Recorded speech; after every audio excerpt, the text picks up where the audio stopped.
বড়লোক ঘরের ছোট বউ ১৮০ নম্বর এপিসোডে আপনারা দেখতে পারবেন পূজারিনী ৬ মাসের মিশন রহস্য উন্মোচন করল অহনা। অহনা দাম্পত্য জীবনে টানাপোড়েন, নতুন বউকে নিয়ে পরিবারের বাড়ছে সন্দেহ, নতুন বউ নিখোঁজ হওয়ায় পল্টুকে কটু কথা শুনতে হচ্ছে।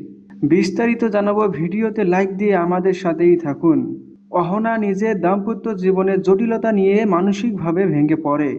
অর্জুন অহনাকে চাকরি ছেড়ে দেওয়ার কথা বলে, তাদের মধ্যে দূরত্ব তৈরি হয়। অফিসে কাজের সময় বারবার ভুল হওয়ায় ঊর্ধ্বতন কর্মকর্তা বিষয়টি জানতে চাইলে অহনা নিজের পারিবারিক সমস্যার কথা খুলে বলে। কিন্তু স্বামীর শর্ত মেনে চাকরি ছাড়া তার পক্ষে সম্ভব নয়।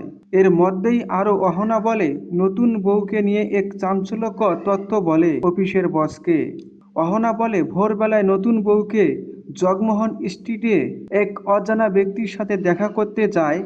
সেখানে তাকে একটি হার্ড ড্রাইভ মতো বস্তু দিতে দেখা যায়। বিষয়টি অহনার কাছে অত্যন্ত সন্দেহজনক মনে হয়, কারণ নতুন বউ নিজেকে প্রযুক্তি সম্পর্কে কিছু জানে না বলে স্বীকারোক্তি দিয়েছিল।